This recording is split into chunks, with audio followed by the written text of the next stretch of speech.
Habs lose 4-3 in a shootout against Chicago Blackhawks. And I need my consolation cat, and I'm sure you would all be appreciative of any consolation after watching that game. Because it's a game of two tails, and I need this cat to actually... Oh, never mind. He doesn't want to go off. He wants to go on my shoulder. And now off? Yeah, now off. There you go. Anyways, it's a tale of two stories.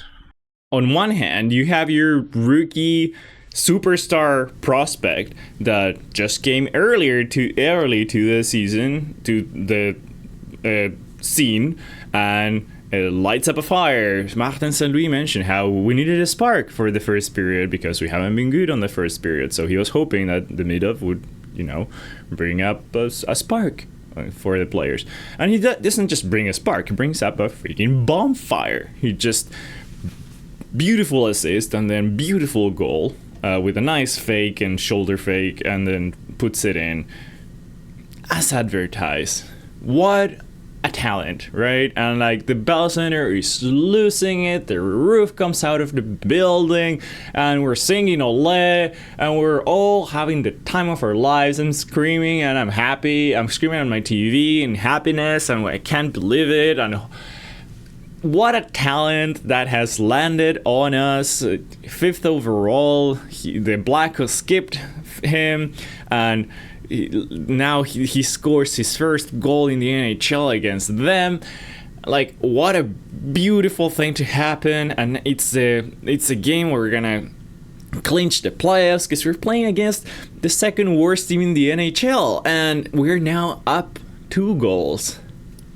And then there's the other story where we somehow lay an egg and we just play horribly, and most players just are playing so much under pressure, and like you can see it, and they're playing horribly, and you're up by 2, and like the only thing you need to do is not take any dumb penalties, and we start taking so many dumb penalties, and don't even talk to me about the refs because I'm gonna lose it, but I'll get to that point later. Anyways, like the feed of Prime Video was mentioning how the guy between the benches, I don't know how that broadcaster or that commentator is called, but the guy that sits between the benches was hearing the Habs players talk to each other and say, come on, we talked about this, we need to not take dumb penalties, and we take so many dumb penalties, and like, yes, the Blackhawks are really bad, but they have a few strengths, and like I expect or I hope that the Habs scouts notice the team and Marty, that they inform them that one of the strengths of the Chicago Blackhawks is their power play. Like, their power play has been good. It's like top 10 in the league or 11th in the league or something like that. Way better than ours, by the way, which I will also get there because... Actually, I'll get there now because I'll forget. What a horrible power play! What a horrible power... Our power play 1 has been just nuts. Like, bud nuts. Like, horrible. Like, I think there's the second power play we had. The Blackhawks had more chances than we did. Freaking Linus just not able to keep the puck in there. He's so chill, like in the offensive zone, just like expects no pressure whatsoever from the other teams. Because like, oh yeah, they're in the penalty kill, they're not gonna pressure me on the board, right? Of course they're gonna pressure you on the board. They know you're soft as hell and that you're gonna cough up the puck. Caulfield had a horrible game. He was disgustingly bad. The goal that Slav scored, Caulfield had it on his stick and just like shoots it to Slav instead of to the net. Thankfully it bounced off Slav and into the net, but like Slav was only one of the few players that wanted that win. Was it like Slav, Demidov obviously, Monty had a decent game. Okay, like that's about it, right? And before I get too upset, we go back to the other part of this tale, this other story where you still have one of the youngest teams in the NHL. Let's put this into perspective. They're playing meaningful games. They just wanted to be in the mix when we started, and we're now 1.0 shy from the clinching a playoff berth. And life is beautiful. We have so much talent. The future is bright. This is all just gravy. And you know, they're tired. They're playing under a lot of pressure, and they're learning how to play under pressure now. So this is all experience that is gonna help us for the future. And like, they're gonna if they find themselves in a similar situation next season, they're gonna look back to this season and they're gonna be like, hey, we learned our lesson. Let's not do this, let's not do that, and let's do this instead, right? Because we already know what happens if we let the pressure get to us. So this is all just amazing experience for our players. They're gassed in just like every time that the Habs played great for a while and then fell off a cliff a little bit is because they've been playing tough games and they've been giving it their all, and they are tired and they need a break. And they had the Christmas break, and then they were amazing, and then they fell off a cliff, and then they had the Four Nations break, and they were amazing, and they fell off a cliff a little bit, but then they were able to muster and went on a 6-game winning streak, and now they're falling off a little bit, right? And like, we're 6-2-2 in our last 10. Like, this is an amazing time to be a Habs fan. You have Demidov come in, and he displays all his talent there, and this is just great, right? Hudson ties or passes Chelios for record rookie defenseman scoring in the Habs history, which is just, anytime you break a record of Habs history is amazing. So absolutely mind blown by what Hudson has done during the season. He gets a beautiful assist that reads the play perfectly, cuts into the middle of the ice because that's the space they were given him. Feeds Caulfield shoots it and goes from slap in. You know, great. And then we go back to the other story where you just needed to win against the second to worst team in the NHL. They don't play well. Like, the Blackhawks were not playing well. Sure, they were playing loose because they're just a bunch of rookies that have nothing to lose, right? So they're just playing for fun to show what they have and whatnot. And like, of course, you have one team that has all the pressure in the world, and you have one team that has no pressure whatsoever. Of course, one team is gonna play looser than the other one. But that's exactly why you stay to your game, and we didn't. We did not. We did not stay to our game. Our game is one way, and then if they start reading that play, we usually adapt. We did not. They changed their defensive style. They were putting a lot of pressure in the neutral zone, and the Habs, we were just running like headless chickens out there. Like, they didn't know what to do with the puck. They were just like dumping it and changing. Not dump and chase, dump and change. Very critical difference there. Like, Slav was one of the few that was actually good on the forecheck and actually able to retrieve a puck to give us some sort of offensive zone.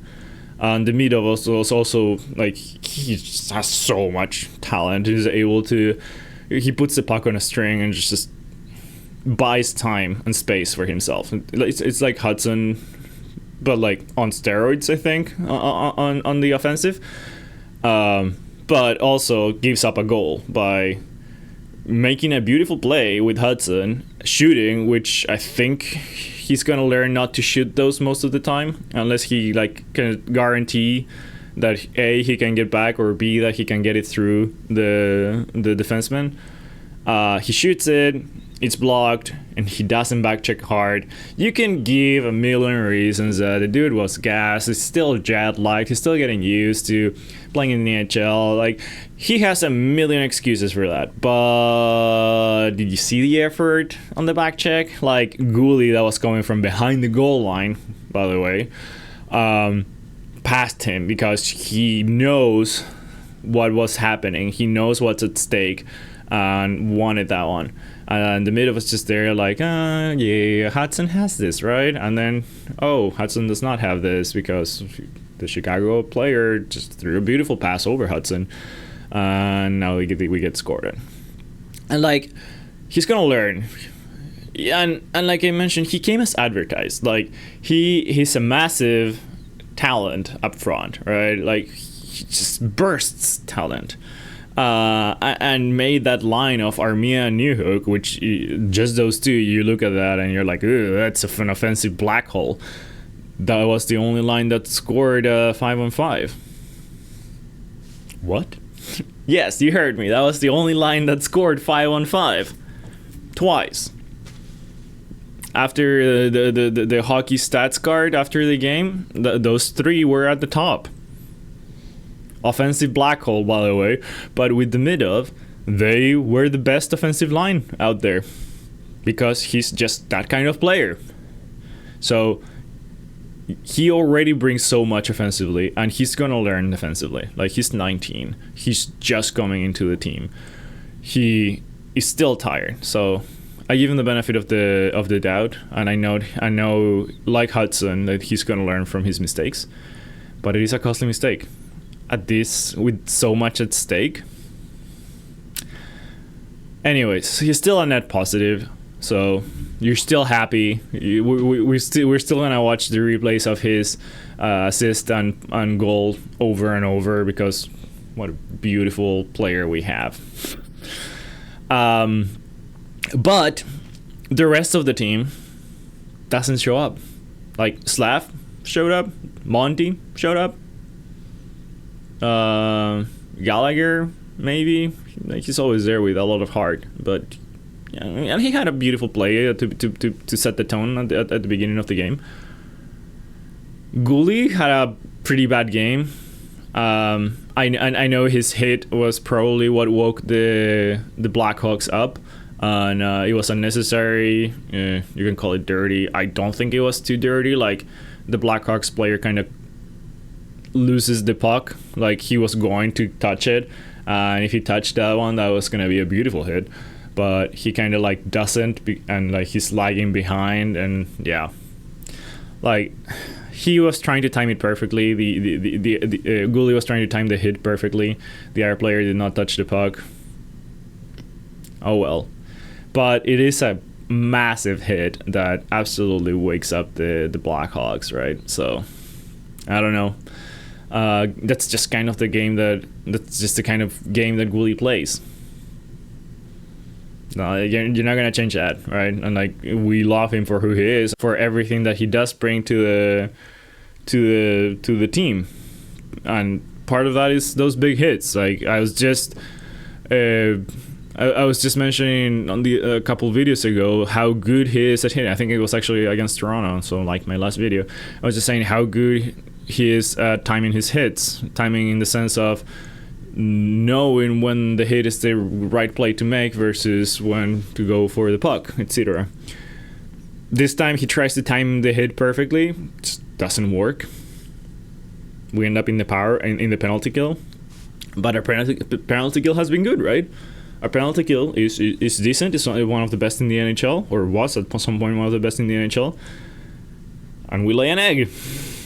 And we let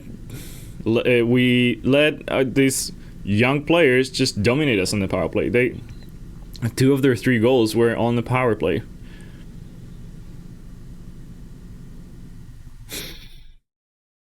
Like, that's not a winning way in the playoffs if your penalty kill starts to crumble late into the season.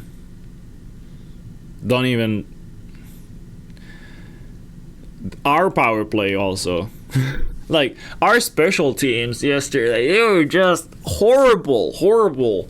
Like, our best power play was when Demidov was out there for the 4-on-4, and he stayed for a few seconds of the 5-on-5. It was 5-on-4, sorry.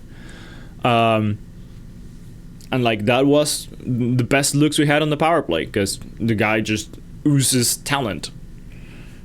And I understand. I know people are upset about not putting Demidov in the shootout, I honestly agree with not putting him out there. Like, you have the chance to clinch the playoffs if you win the shootout.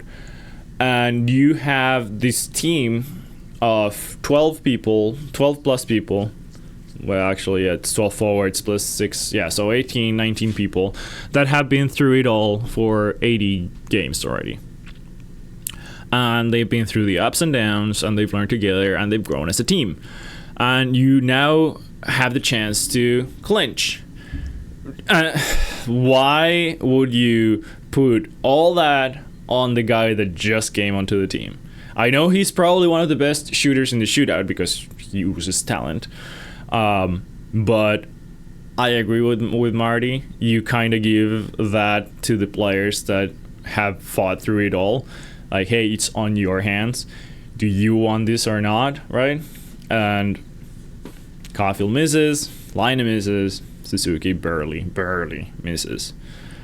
Suzuki had an okay game. Like, he wasn't captain, what's it called? Whatever. He wasn't superior propane this game. He wasn't the guy that won everything and put the team on his shoulders against the Panthers. He can't be that guy every game. He had a beautiful chance, I think it was in the first, to put us up by 3 or to put us 3-1. I forget at what point it was, where Slav shoots, it gets blocked or goes through the crease, and Suzuki has it, and he has a lot of net, but he has to put it on his forehand before shooting, and he doesn't elevate it enough. And just like in the shootout, he just could not elevate it enough. Like in the shootout, he had Soderblom beat. Watch it again. He's totally beat. He sold him going on his forehand, and then he goes back to the backhand, tries to elevate it over the pad, but it just barely touches the pad, and it goes onto it hits the crossbar actually, and then it bounces, and it doesn't bounce in. It could have bounced in. Like, we were that close to tying it after the whole. I'm not gonna go into the Nazar shootout stuff. Like, it's been covered everywhere, the rules and whatnot. Like, yeah. Anyways, not gonna go there because that's a whole other video. But Nazar, it's also upsetting in a way, because it's the guy that who was picked with the 13th overall pick, a pick that the Habs held for a minute, I think it was, and that was traded for Kirby Dach. And that's how the Blackhawks got rid of Kirby Dach and got Frank Nazar instead, who had an assist, a beautiful goal, and that shootout, which he lost the puck for a second and then still just roofed it. So he's playing quite well, and hindsight 2020, you're like, well, bummer. We could have had that guy instead of Kirby Dach, who has been injured for most of his tenure as a Hab. Yeah, I know. Hindsight 2020. I still believe in Kirby Dach. I still think he could be an important part to our future. Not on the second line. I think that ship has sailed. I think with the talent Demidov has, you can put just any reliable center that can finish a play, because Newhook had so many chances to score. The dude could have scored a hat trick with all the Demidov feeds that he got. But to his credit, he will probably learn how to play with Demidov, or whoever is playing with Demidov, they're gonna learn how to play with him, because like, he's an NHL player. He's really good. But the passes Demidov gave to him, they were really fast. And like, you need to be ready for those. And if you don't know that you have a teammate that's gonna give you those passes constantly, like, you're not prepared for them. If you have a little bit more synergy and you know he's probably gonna do that, you are more prepared to receive that pass and tap it in, right? Like, no Habs has had a teammate with so much talent. Actually, they should maybe know because of Hudson, but a forward with so much talent that they can just do that. So they're not expecting that, I think. But that's me giving New Hook the benefit of the doubt, because beautiful feats by Demidov, and yeah. Anyways, it's always such a healing experience to make these videos and vent and let it all out. The refs, obviously the shootout thing was not great, but the part that annoyed me the most was we were on the power play and Gallagher gets clipped high. He's bleeding on the mouth. Like, you see so much blood on his mouth and nothing gets called. No call whatsoever. You could argue that the refs had used that to do that call at the end of the game where Slav ended up scoring, because that was kind of a soft call, the hooking.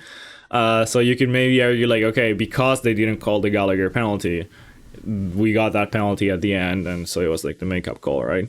But we were on the power play, and that would have been a double minor for sure. It's a lot of blood, like I said.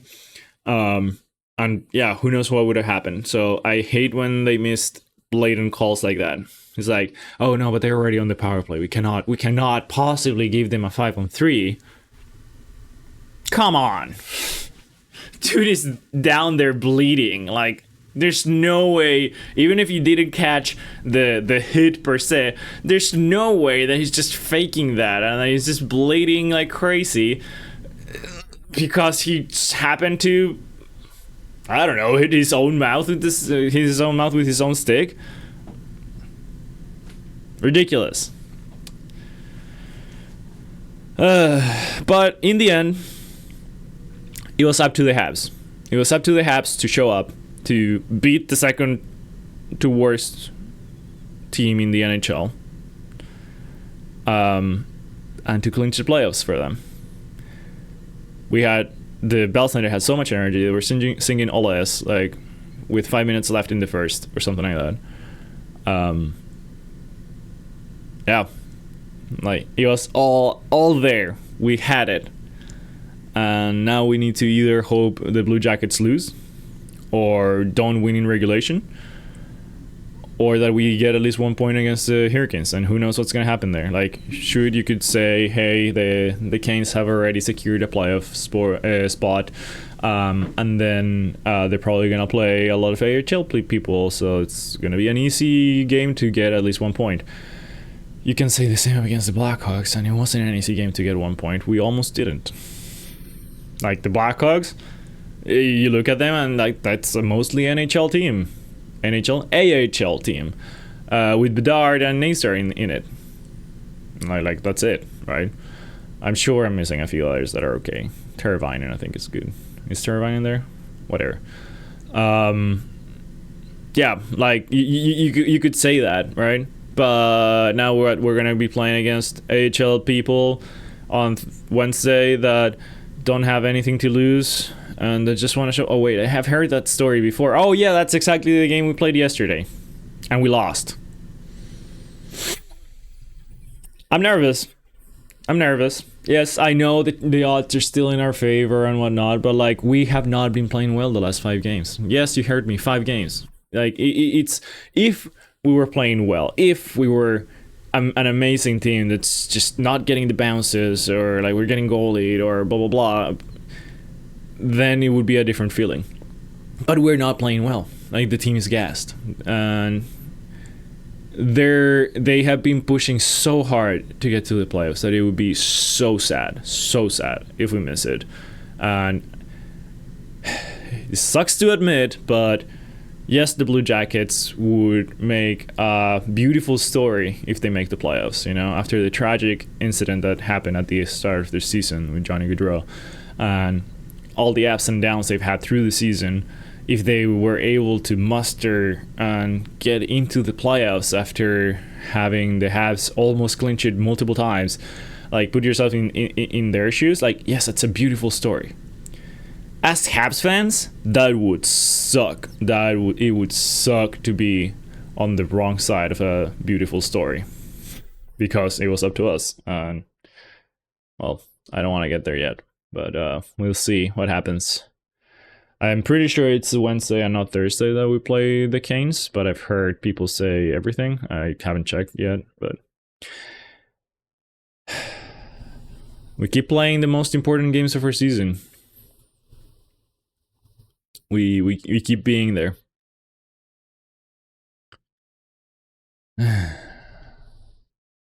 Okay. Actually, just wanted to mention one more thing. The line of Evans, Kapanen, and Line, I didn't mind that at all. Like, they had reduced ice time, which obviously doesn't benefit Line. And there was some sort of blender that Marty was doing where he put Line with Newhook and Demidov out there for a few shifts, for more offensive shifts. And then Line would switch with Armia whenever he was going through the neutral zone to defend. I honestly kind of like that. Like, everyone with Demidov was just getting so many chances. Dude is amazing. Hudson had a kind of an odd game. Like, he's tired. You can tell he's tired. Like, since the Ottawa game, he has not been playing the way he usually plays. Like, he's still an amazing player. He still gets a beautiful assist, but a couple mistakes that you don't see him make often. Like, he fell with the puck in OT. Like, he doesn't usually do that, right? He usually is very good on his skates, and yeah, he cuffs up the puck, and then I don't think Chicago gave up possession after that. So could have been bad. Obviously wasn't, but like, he didn't account for any horrible mistake, right? Like, you could argue he could have stopped the puck on the third Blackhawks goal, but he was already in a desperation attempt. It was more Demidov that shot the puck and then didn't back check that caused that. So yeah, I'm sure we can bounce back. Like, I'm being all doom and gloom way too early, probably. But the way they've been playing, I don't see them beating the Canes. So we would rely on the Blue Jackets losing, which is not great for success, you know. Like, it's very different if these players earn their playoff berth, which you could argue they have because they went on that 6-game winning streak and whatnot. But it would be very different getting there from you winning than from the other teams losing. And sadly, it's been mostly the other teams losing that have gotten them eliminated. Like, if we make the playoffs without even 90 points in the standings, that's not something that gives you confidence that this team will make the playoffs next season also. Anyways.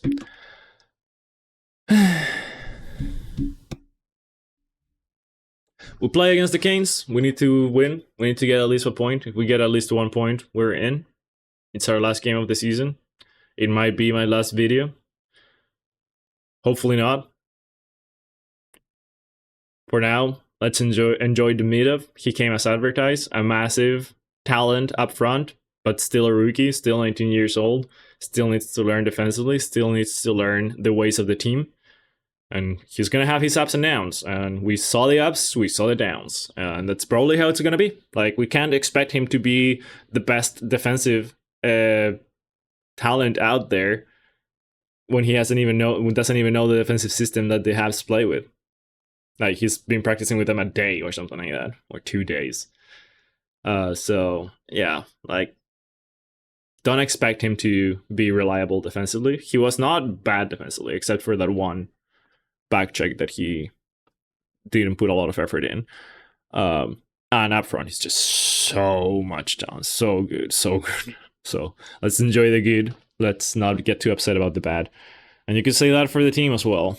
And like I said, the other story in this tale of 2 stories is that this is still a rookie team. This is still a team of super young players that are playing meaningful games and are learning a lot. So if you're feeling upset or very upset about yesterday and it's affecting your day today, take that into consideration. Hey, like, look at the big picture. The future is so bright. These guys are learning so much. You hope they can learn some playoffs, but that's just gravy. Like, we wanted to be in the mix. We're absolutely in the mix. Hopefully we can make the playoffs. Anyways, it's still destiny is in our own hands for now. It will all come up to the Canes game. So I'll see you after that one. Don't forget to leave all your feedback, the good, the bad. I want to hear it all. And yeah, I'll see you after the Canes game. Go Habs, go!